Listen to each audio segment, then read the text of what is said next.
Right, నమస్తే, welcome to Andhraprabha.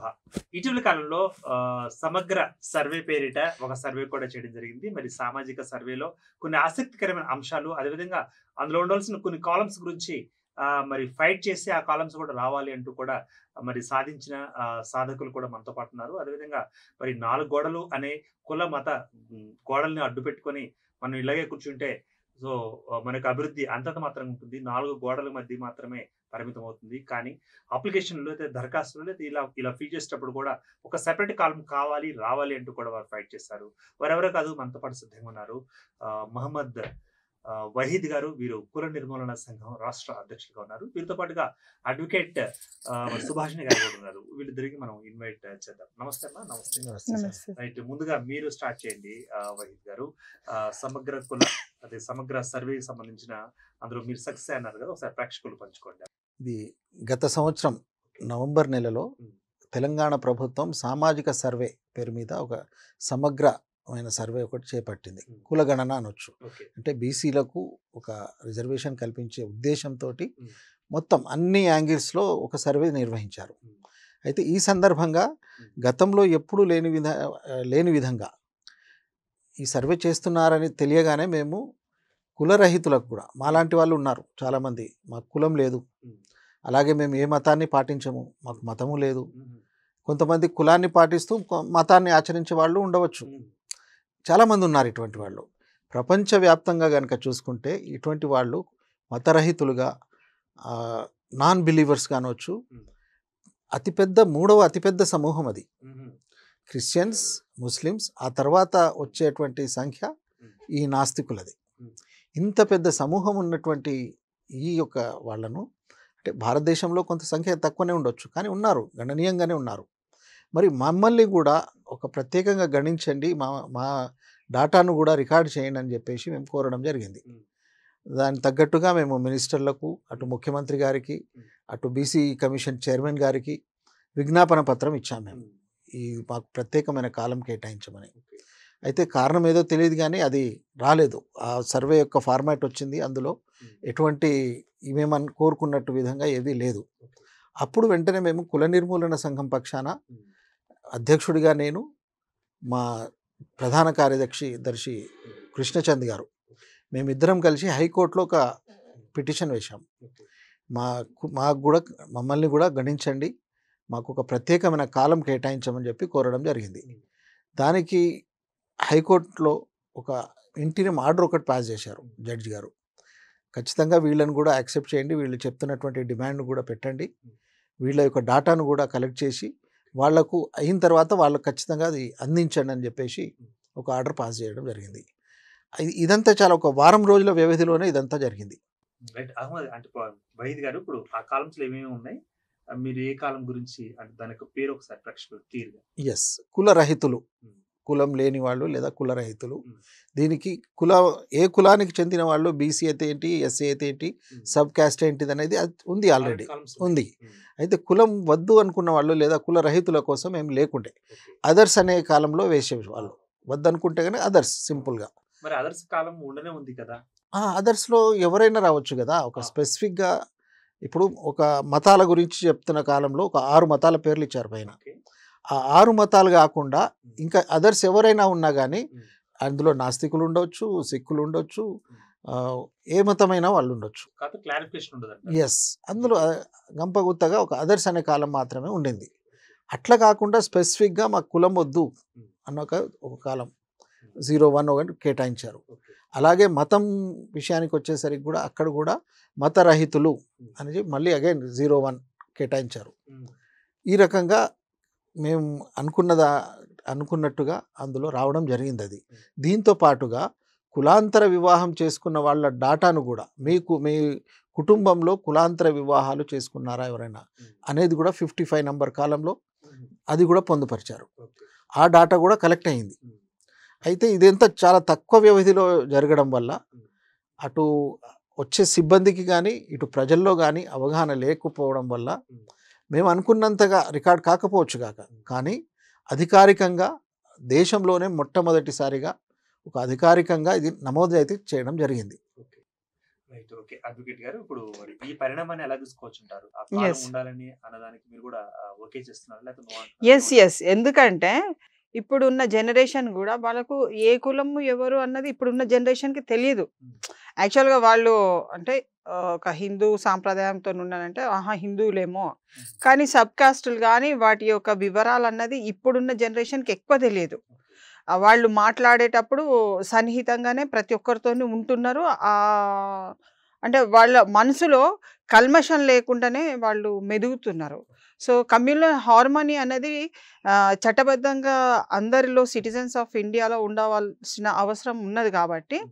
ఇప్పుడున్న generation ఎక్కువ పాటిస్తున్నారు. మామూలుగా కూడా పాటిస్తున్నారు. అసలు ఎవరైనా పేరెంట్ వాళ్ళు మన కులం కాదురా ఎందుకు పోతున్నాం అని అంటే మన కులమా వాళ్ళదా ఏం కులము కులం అంటే ఏంటిది అంటే so called questions are been raised with the youth. So ఇప్పుడు ఇంటర్మీడియట్ కానీ మీకు డిగ్రీ స్టూడెంట్స్లలో ఎక్కువ ఆ వ్యత్యాసాన్ని మనం చూస్తున్నాము. సో మనకు కావాల్సింది ఏంటిది ఎకనామికల్ డెవలప్మెంట్ కావాల్సిన హోదాని కల్పించడానికి ఈ కులమే అడ్డైపోతే రేపు భవిష్యత్తు నిర్మాణం అన్నది రాదు ఎక్కువ.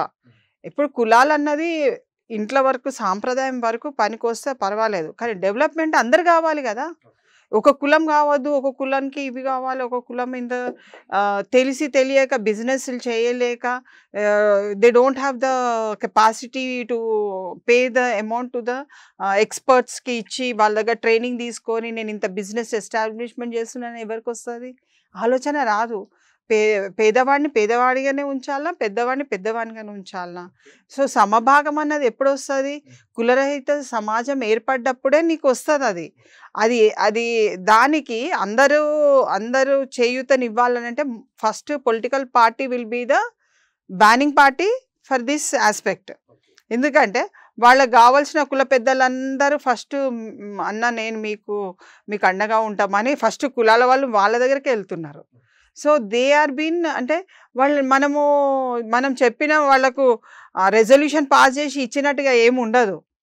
ఫస్ట్ పార్టీ దగ్గర పోయి రేపు ఏ పార్టీ బాగా గెలుస్తుందో ఆ పార్టీ దగ్గరికి వెళ్ళిపోయి వాళ్ళంతటి వాళ్ళే సరెండర్ అయిపోతున్నారు. So political parties are also taking advantage of ఇది. సో ఈ పొలిటికల్ సిస్టమ్ అంతా కూడా దే ఆర్ డిపెండెంట్ ఆన్ ఈ కుల వ్యవస్థ మీద డిపెండ్ అయి ఉన్నారు వాళ్ళ ఓటింగ్ ప్యాటర్న్ అంతా కూడా. Okay. So dependency is different from inter dependency.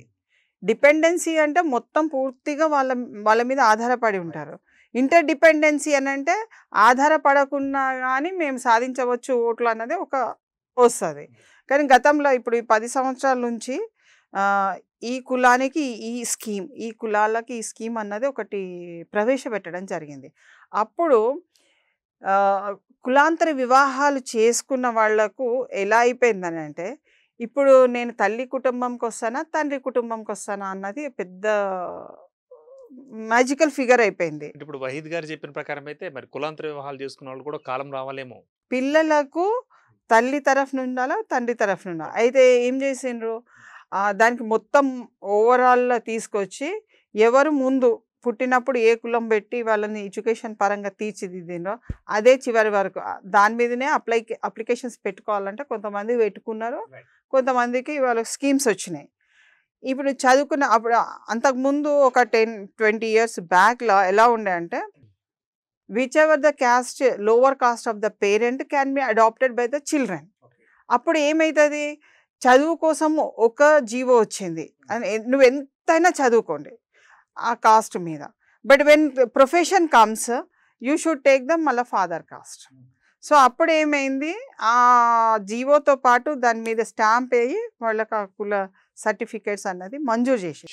So ఇప్పుడు నేను ప్రొఫెషన్కి వెళ్ళాలి, నేను ఏదైనా subject to the condition of my job preference చేసినప్పుడు మళ్ళీ నేను అప్లికేషన్ పెట్టుకొని మళ్ళీ అది తీసుకోవాలి. ఇదంతా ఒక ట్రామాటిక్ కండిషన్లో వస్తుందని ఆ స్కీమ్స్ అప్పుడు గత ప్రభుత్వాలు ఏదైతే ఉన్నాయో ఏ కులం మొదలు పెట్టినో అదే దానికే ఇచ్చేసేయండి అన్నది తీసుకొచ్చిండ్రు. కానీ ఒక ట్రామాటిక్ కండిషన్ ఏంటంటే ఎంత చేసినా రికగ్నైజేషన్ ఫ్రమ్ ద కాస్ట్. ఇప్పుడు 2 కులాలు ఉంటాయి కదా, తల్లిదొకటి తండ్రిదొకటి. సో ఈ కాస్ట్ వాళ్ళు ఎవరైతే పెద్దలు ఉన్నారో వీళ్ళని రికగ్నైజ్ చేయడం అన్నది చాలా అది తలకు మించిన భారం.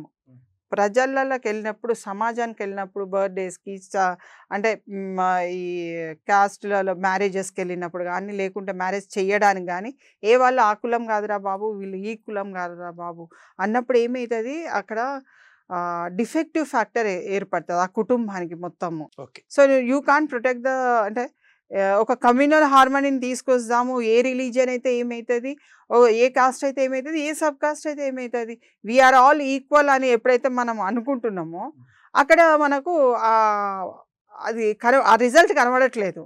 సో నీకు రాజ్యాంగం ఏం చెప్పింది, నీ నమ్మకాన్ని ఎక్కడన్నా పెట్టు, నీ నమ్మకాన్ని నీకు ఉంటుంది, కానీ నువ్వు బలపరుస్తున్న నీ ట్రెడిషన్కి నీకున్న కాస్ట్ ఏదైతే ఉన్నదో అది నువ్వు చూపించాలి. ఫాదర్ ప్యాట్రికల్ ఫ్యామిలీ నుంచి వస్తుంది. సో మదర్ని ఇంక్లూడ్ చేసేటప్పుడు ఇవన్నీ సమస్యలు అన్నది మళ్ళీ అక్కడ నుంచి మళ్ళీ పునరావృతమవుతుంది. ఓకేనండి వహీద్ గారు, ఇప్పుడు అంటే ఇప్పుడు ఇంత కాలం గురించి కూడా మేడం ప్రస్తావన చేయడం జరిగింది. దాని గురించి మరి మీ ఫ్యూచర్లో ఏమైనా ఉందా ఫైటింగ్, లేకపోతే మొన్న చేసిన దాంట్లో సరిపడతారా? లేదండి, ఇప్పుడు మా ఫైట్ ఏంటంటే రేపు నెక్స్ట్ ఇయర్ నేషనల్ సెన్సస్ రాబోతుంది. ఓకే. అందులో కూడా ఈ కాలమ్స్, ప్రత్యేకమైన కాలమ్స్ పెట్టాలనేది మా డిమాండ్. రేపు మా పిటిషన్లో కూడా ఈ డిమాండ్ తోటే ముందుకు వెళ్తున్నాము. అవసరం అనుకుంటే ఇంకో పిటిషన్ అయినా వేస్తాం, అంటే సెంట్రల్ గవర్నమెంట్లో కూడా ఇది ఇంప్లిమెంట్ కావడానికి. అయితే ఇది ఏంటంటే ఇక్కడ కులరహితులు అంటే ఆప్షనల్, అది మీరు కులాన్ని వద్దనుకుంటే ఒక పరిపక్వత గల ఆలోచన కలిగిన వాళ్ళు మాత్రమే ఈ స్థాయికి రాగలుగుతారు. అందరూ ఇట్లాగే ఉండాలి, కులాన్ని యాజ్ ఇట్ ఈస్గా ఉన్న పలంగా వదిలేయడం అనేది మా ఉద్దేశం కాదు. ఎందుకంటే వహీద్ గారు అండి మధ్యలో డిస్టర్బ్ చేస్తున్న సారీ అండి, ఇప్పుడు ఉన్నఫలంగా పాత షర్టు విడిచిపెట్టేసేయండి, కొత్త షర్ట్ వేసుకోమంటే వేసుకుంటారు, మానవ సహజం, మానవ నైజం అది. సో ఉన్న కులాన్ని విడిచిపెట్టి ఇంకో కులంలో రండి అంటే మరి ఇలా మీరు అడిగితే మరి ఎంతమంది నుంచి ఎలాంటి స్పందన మీరు పొందారు? అయితే ఒక కులాన్ని వదిలేసి ఇంకో కులాన్ని రమ్మని కాదు మా డిమాండ్, కులాన్ని వదిలేయమని. అది అయితే అది కూడా ఆప్షనలే, కులరహితంగా ఉండాలనేది ఒకటి. అయితే ఇప్పుడు అసలు కులాల అవసరం ఏందనేది ముందు దాని మీద మనం కొంచెం మాట్లాడుకోవాలి. ఎట్లా అంటే ఈ కుల సమాజంలో కొంతమంది కొన్ని తరాలుగా, కొన్ని వేల సంవత్సరాలుగా వెనుక వేయబడ్డారు, వాళ్ళకు వాళ్ళు వెనుకకు పోలేదు. కొంతమంది వాళ్ళను వెనుక వేసేటట్టుగా అన్ని రంగాలలో వాళ్ళను వివక్షకు గురి చేసి, చదువులో కానీ, రాజకీయాల్లో కానీ, సాంస్కృతికంగా కానీ అన్ని రకాలుగా వాళ్ళను అణిచివేయబడ్డారు. అంటే అసలు వాళ్ళ చదువుకైతే దగ్గరికే రానివ్వలేదు, వాళ్ళు చదువుకు అనర్హులు. ఈ రకంగా వివక్షకు గురై అన్ని ఒక రకంగా అంత వెనక్కరిపారు. ఆస్తి లేదు వాళ్ళకు, ఆస్తిలో కూడా వివక్షనే, వాళ్ళు కొనుక్కోవడానికి వీల్లేదు, చదువుకోవడానికి వీల్లేదు, కొత్త విషయాలు తెలుసుకోవడానికి, అంతెందుకు చెప్పులు వేసుకొని తిరగడానికి కూడా ఒక వివక్ష. అటువంటి సమాజం నుంచి మనం క్రమంగా ముందుకు వస్తున్నాం. అంటే ఇప్పుడు ఉన్నత వర్గాలకు ఈ వర్గాలకు చాలా వ్యత్యాసం ఉంటుంది, వాళ్ళతో వీళ్ళు పోటీ పడలేరు. అందుకే బాబాసాహెబ్ అంబేద్కర్ గారు వీళ్ళకు కొంత ప్రత్యేక రిజర్వేషన్ ఒకటి కల్పించారు. అది ఖచ్చితంగా అవసరమైనది.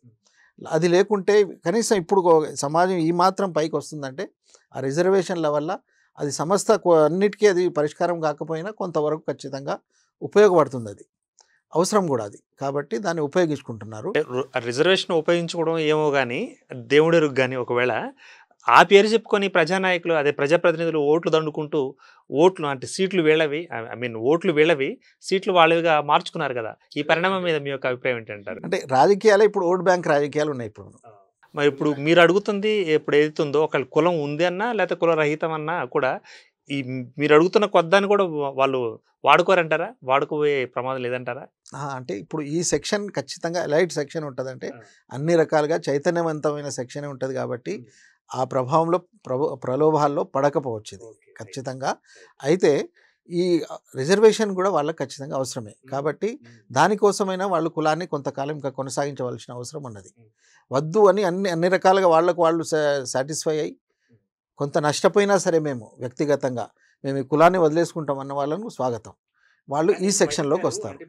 నేను బీసీ, నాకు బీసీలో గవర్నమెంట్ ఇన్ని ఇస్తుంది, నేను ఎస్సీ గవర్నమెంట్ నుంచి ఇన్ని తీసుకోవచ్చు అని లెక్కలు ఉన్నాయి. ఇప్పుడు మీరు కులరహిత అంటూ ఒక సపరేట్ కాలము సపరేట్గా ఉంటా ఉంటున్నారు కదా, మరి ఇవన్నీ కూడా మీకు కావాలా లేకపోతే రావాలనుకుంటున్నారా? ఎలా మిగతా అన్ని కులాల్లాగా అది వదులుకుంటా ఉంటారా? ప్రస్తుతం అయితే ఖచ్చితంగా వదులుకోవాల్సిందే, తాత్కాలికంగా నష్టపోతాం ఖచ్చితంగా.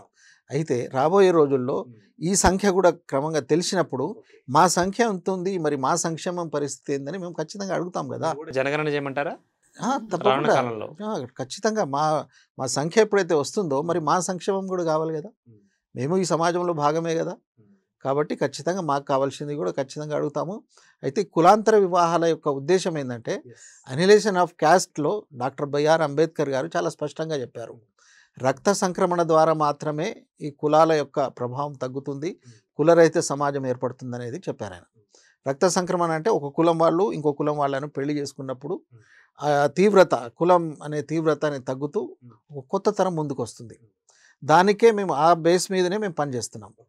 అయితే ఇప్పుడు మరి కులాంతర వివాహం చేసుకున్న వాళ్ళను కులరహితులుగా మారే అవకాశం ఉంటుంది. ఖచ్చితంగా మేము ఫోర్స్ ఏం చేయం, కానీ చెప్తాం ఖచ్చితంగా కులరహితులుగా మారమని. వాళ్ళకు ఇష్టమైతే మారుతారు. అయితే మరి వీళ్ళు నష్టపోతారు కదా. ఇప్పుడు వాళ్ళకు ఎస్సీనో బీసీనో ఓసీనో ఏదో ఉంటారు, దాంట్లో ఇద్దరిలో ఎవరో ఒకరు.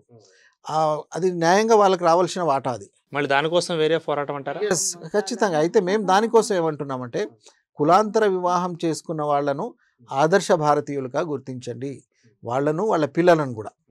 అంటే ఆదర్శ భారతీయులుగా గుర్తించి ఒక ప్రత్యేక కేటగిరీకి అంతకు చేస్తే వీళ్ళు గతంలో తీసుకున్నటువంటి బీసీ కానీ ఎస్సీ కానీ ఎస్టీ కానీ ఈ రిజర్వేషన్కు వెళ్లకుండా ఈ ప్రత్యేకంగా ఒక కేటగిరీ అయి వీళ్ళకి కొంత రిజర్వేషన్ కనుక కేటాయిస్తే ఆదర్శ భారతీయులు అనే కాలం కింద వీళ్ళు లబ్ధి పొందుతారు. అక్కడ జరిగిన నష్టాన్ని ఇక్కడ కొంత పూడ్చుకునే అవకాశం ఉంటుంది. అట్లా ఒక 2 తరాలు కనుక దాటిన తర్వాత వీళ్ళ కులం ఎట్లాగో లేదు, ఆల్రెడీ కులం నుంచి బయటపడ్డారు. కాబట్టి అప్పుడు ఒక కులరహిత సమాజం వచ్చే అవకాశం ఉంటుంది అనేది మా యొక్క ప్రతిపాదన. రైట్, మీ ప్రతిపాదన బాగానే ఉంది. మరి అమలు చేసేందుకు చిత్తశుద్ధి ఉందా ప్రభుత్వాలకు? అంతే, అది చిత్తశుద్ధి. మన న్యాయమైన పోరాటం అని మనకు కనుక నమ్మకం ఉంటే మనం పోరాడాల్సిందే.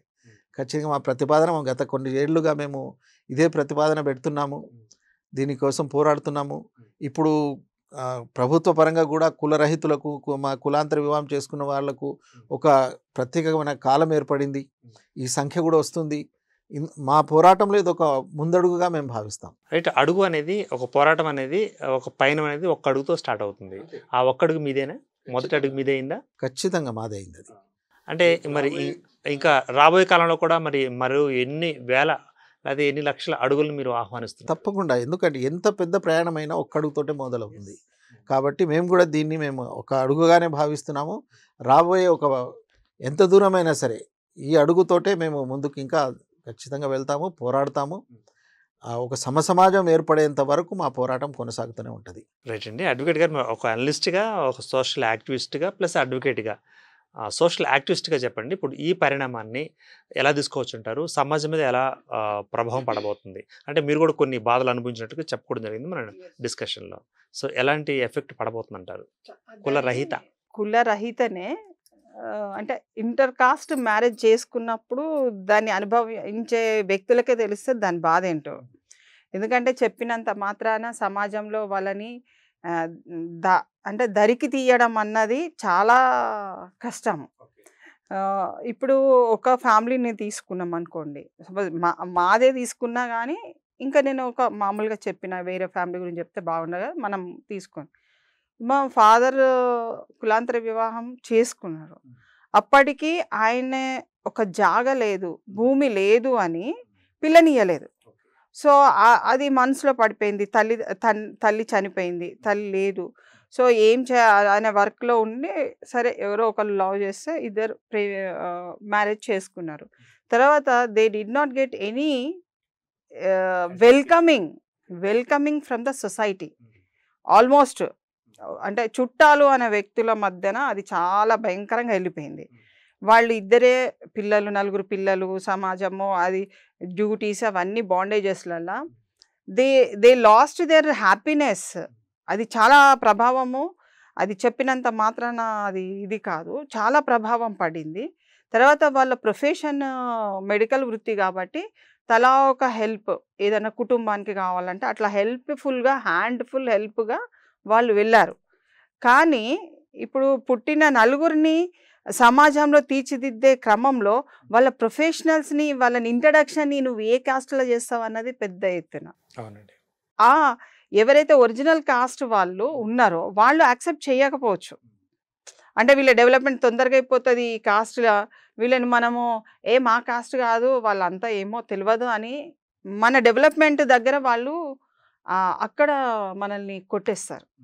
సో మన ఒక సామాజిక స్పృహతోని మనం ఒక డెవలప్మెంట్ మీద, మన అభివృద్ధి మీద ఒక అడుగు వేసి ముందటికెళ్ళిన దగ్గర మనకు వ్యతిరేకత ఏర్పడుతుంది. ఏది సో కాల్డ్ క్యాస్ట్ ఎల్డర్స్ వాళ్ళు లెటర్స్ కూడా ఇచ్చేసి ఏమో మాకు తెలియదు అన్న సంభాషణ కూడా మేము వినడం జరిగింది. అంటే ఇప్పుడు కాజ్ చెప్పారు, ఎఫెక్ట్ చెప్పారు, మరి యాక్టివిటీ ఏంటంటారు? దీనికి ఎలా ఉండాలంటారు? ఎలా ఉండాలి దానికి వాళ్ళు అంత మనసుకు we are not the rivalry. పుట్టడము ఒక కుటుంబంలో పాపమేం కాదు. సో కాల్డ్ ఎల్డర్స్ కానీ, కాస్ట్ ఎల్డర్స్ కానీ, ఫ్యామిలీస్ కానీ దే షుడ్ నాట్ ఆబ్జెక్షన్ చెయ్యొద్దు. ఎందుకనంటే చట్టము ఇచ్చిన ఒకే ఒక రక్షక కవచము so called intercaste marriages are been అంటే ఎంకరేజ్డ్. నేషనల్ ఇంటిగ్రిటీ కోసము, అది ఏది మన జిల్లా కోసమో లేకుంటే రాష్ట్రం కోసం అనలేదు. అక్కడ ఒక నేషనల్ ఇంటిగ్రిటీ కావాలంటే so called intercaste marriages or inter religious marriage ప్రోత్సహించవచ్చు అన్నది ఒక భాష. సో నాకు రాజ్యాంగం కల్పించిన ఒక హక్కుతోని నేను బ్రతుకుతున్నాను కాబట్టి నన్ను ప్రతి దాంట్లో నా అభివృద్ధిలో నీ ఎనిమిటీ కనపడద్దు. నేను నీ ఎనిమిని కాదు. నువ్వు పర్సనల్గా తీసుకోవద్దు, గ్రడ్జ్ తీసుకోవద్దు నా మీద. ఎక్కడ పడితే నా మీద అబ్యూజింగ్ లాంగ్వేజ్ ఎక్కడ యూజ్ చేయొద్దు. నన్ను ఒక సామాజికంగా నేను ఒక మానవ రూపంలో ఉన్నాను. నేను ఒక సమాజంలో ఒక కుటుంబం విలువలతో బతుకుదామని నేను ముందుకు వచ్చినప్పుడు నాకు ఆ హెల్ప్ఫుల్ హ్యాండ్ అన్నది చాలా అవసరం. సో ఇంటర్కాస్ట్ మ్యారేజెస్ని వెలివేసిన సమాజం లాగా చూడొద్దు. వాళ్ళు కూడా ఒక ఈ సమాజానికి హితము కోరే అభివృద్ధికి ఒక కారణమై ఉంటారు. దేశ అభివృద్ధిలో ఒక భాగస్వామిలే. దానికి మనము ఒక తోడుగా ఉండవలసిన అవసరం ఉన్నది. చట్ట పరిధితోనే తోడుగా ఉండండి. మమ్మల్నేమి మీరు ఎలగొడితే మేము సమాజం నుంచి పారిపోయి మేమేమి దాచుకొని చేసే వాళ్ళం కాదు. మమ్మల్ని మీరు ఆహ్వానించాలి, ప్రోత్సహించాలి. ప్రతి అడుగులో కూడా అభివృద్ధిని చూపే విధంగా మమ్మల్ని ప్రోత్సహిస్తే కామన్గా ఒక ఫినామినా వచ్చి మనల్ని అంటే ఈ ఇంటర్ కాస్ట్ చేసుకున్న వాళ్ళకి సభ్య సమాజంలో వెల్కమింగ్ అనేది అప్పుడు లభిస్తుంది. ఓకే అహ్మద్ గారు, మరి మీరు ఇచ్చే మెసేజ్ ఏంటంటారు పబ్లిక్కి? కులాంతర వివాహాలను ప్రోత్సహించండి, ఒకటే మాట. ఎందుకంటే కులరహిత సమాజమే రేపటి ఈ సమాజంలో ఉన్న అన్ని అవలక్షణాలకు ఒకే ఒక మందు ఈ కులాంతర వివాహాలు. కులరహిత సమాజం ఏర్పడినప్పుడే ఈ వివక్ష లేనటువంటి ఒక సమాజం ఏర్పడుతుంది. కాబట్టి ఖచ్చితంగా కులాంతర వివాహాలను ప్రోత్సహించండి. గతంలో నుంచి పోల్చుకుంటే కనుక ఇప్పుడు ఎక్కువ జరుగుతున్నాయి. దాదాపుగా 5 నుంచి 6% కులాంతర వివాహాలు జరుగుతున్నాయి. ఓన్లీ ప్రేమ వివాహాలే కాదు, పేరెంట్సే ఒప్పుకొని క్యాస్ట్ నోబార్ అని చెప్పి ఇప్పుడు మ్యాట్రిమోనీస్ కూడా వచ్చినాయి. చాలా వరకు వాళ్ళు మాకు కులంతో సంబంధం లేదు, యోగ్యులైతే చాలు అని చెప్పి సంబంధాలు చూసుకొని చేస్తున్న వాళ్ళు కూడా ఉన్నారు. ఇప్పుడు చాలా పెరుగుతున్నాయి. ఇది ఒక పార్శ్వం అయితే, ఒకవైపు ఏమో కులాంతర వివాహం చేసుకున్న వాళ్ళ మీద దాడులు, హత్యలు, కులద్రోహంకాల హత్యలు ఇవి కూడా పెరిగినాయి ఒక రకంగా. అంటే ఇవి చూసిన కంటితో అవి కూడా చూడాల్సి వస్తుంది. ఎస్, అయితే అవి ఖచ్చితంగా పెరిగింది, సంఖ్య మాత్రం గణనీయంగా పెరిగింది, వివక్ష కూడా పెరుగుతుంది. ఇప్పుడు ఒకరిని చూసి ఒకరికి అంటే ఈ మనువాద ధోరణులు ఏదైతే ఉన్నాయో, ఒకటే మా క్యాస్ట్ మాది మాది మాది మాకంటే ఒకరు ఎక్కువ హెచ్చు తగ్గుల ఈ నిచ్చెన బెట్ల కుల వ్యవస్థ ఏదైతే ఉందో దీన్ని కాపాడుకోవడానికి అన్ని విధాలుగా అది పనిచేస్తుంది. ఆ మనువాదం అనేది అందరిలో నాటుకుపోయి ఉన్నది. దాని ప్రభావమే ఇప్పుడు మనం చూస్తున్నాము. నెలకొక కులద్రోహంకార హత్యను మనం చూస్తున్నాము. నిన్నగాక మొన్న కూడా ఒకటి జరిగింది పెద్దపల్లిలో, గత 2 నెలల కింద సూర్యాపేటలో జరిగింది, అంతకంటే నెల కింద ఇబ్రాహీంపట్నంలో నాగమణి కానిస్టేబుల్ నాగమణిని హత్య చేశారు. ఇట్లా వరుసగా చెప్పుకుంటూ పోతే ఇప్పటి వరకు తెలంగాణ ఏర్పడిన తర్వాత దాదాపుగా 130 మంది ఇంతవరకు హత్యకు గావించబడ్డారు. ఇది గతంలో మనకు ఈ కనిపించేది కాదు మన రాష్ట్రంలో. కేవలం అప్పుడప్పుడు మనం పేపర్లోనో టీవీలోనో చూసేవాళ్ళం. నార్త్ ఇండియాలో ఇట్లా కులాంతర వివాహం చేసుకున్న వాళ్ళు, ఆ వార్తలు చూసి మన వాళ్ళు చెడిపోయారంటారా?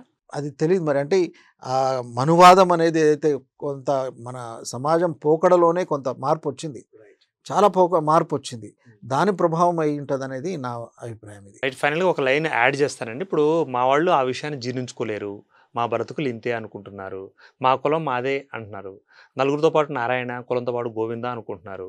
ఇటీవల సోషల్ మీడియా ప్లస్ మీడియా మాధ్యమాల్లో కూడా మన కులపోడైనా అంటూ అడ్వర్టైజ్మెంట్స్ కూడా బోల్డ్ చూసాం, మీరు కూడా చూసే ఉంటారు. మరి వీళ్ళు పెంచి పోషిస్తుంటే మీరు తుంచేస్తాం, మీరు తగ్గించేస్తామంటే మీ పోరాటం మరి ఆగిపోయే అవకాశం లేదంటారా? ఫైనల్గా మీ యొక్క అభిప్రాయం ఏంటంటారు? అది సమాజం ఎప్పుడైనా కానీ ఒక అభివృద్ధి వైపు, చైతన్య వైపు మాత్రమే మనం, మీరు ఒక 1000 ఏళ్ల నుంచి చరిత్ర చూసుకోండి, ఇట్లాంటి అంటే అవరోధకమైన ఎంత ఉధృతంగా వచ్చినా కానీ చైతన్యం వైపుగానే ప్రయాణం ఉంది. మనిషి యొక్క మొత్తం మన ఈ చరిత్ర మొత్తం చూసుకోండి మీరు, ఇవన్నీ వస్తుంటాయి అట్లా పోతుంటాయి, కానీ మనిషి ఎప్పుడూ ప్రగతి వైపుగానే ప్రయాణిస్తుంటాడు. కాబట్టి ఎంత వచ్చినా మీడియాలో ఏమైనా కానీ ఖచ్చితంగా మనిషి రేపటి నాడు తెలుసుకుంటాడు, దీని యొక్క అవసరం తెలుసుకుంటాడు. ఇప్పుడు వైద్యపరంగా కూడా జన్యుపరమైన ఎన్నో రోగాలకు కారణం ఈ సొంత కులంలో పెళ్లి చేసుకోవడం, దానికి కూడా విరుగుడవుతుంది. ఇది ఒక కమ్యూనల్ హార్మనీకి కారణం అవుతుంది. ఇన్ని మంచి గుణాలు ఉన్నటువంటిది ఖచ్చితంగా ఈ సమాజం ఆదరిస్తుంది. రేపు రాబోయే రోజుల్లో కులరహితం వైపుగానే అడుగుపడుతుందని మా ప్రగాఢమైన విశ్వాసం. ఖచ్చితంగా. Thanks for the participation both of you. Thank you. అయితే మరి రానున్న కాలంలో కులరహిత సమాజం రాబోతుందా? కులరహిత మనుషులు రాబోతున్నారా? ఇప్పటికే మరి అందులో మేము వెళుతున్నాం, ముందుకు అడుగు పడింది, మా అడుగు మాదే అంటూ మరి లక్షలాది అడుగులు కూడా కలవబోతున్నాయంటూ కూడా వాహిద్ గారు చెబుతున్న పరిస్థితి. అదేవిధంగా కులాన్ని నిర్మూలించాలి అంటే మరి అడుగులు పడుతూ ఉంటే, పోరాటాలు ఇలా చేస్తూ ఉంటే, ఇలాంటి వాదాలు బయటకు వస్తూ ఉంటే మరి ప్రభుత్వాలు చేపట్టిన, ప్రభుత్వాలు చేసిన ప్రజాప్రతినిధులు ఒప్పుకుంటారా? మరి వాళ్ళు ఏ విధంగా తీసుకుంటారు? కులాల మీద ఇప్పటికీ రాజకీయాలు మనకి పరిఢవిల్లుతున్నాయన్నది చూచాయిగా అందరికీ తెలిసిన విషయమే, తెలుసుకుంటున్న విషయమే. మరి కులరహిత అంటూ మరొక కులం అంటూ కొత్తది రాకపోతే మరి ఎలా ఉంటుంది, ఎలా ఉండబోతుంది అన్నది వేచి చూద్దాం. Keep watching Andhraprabha.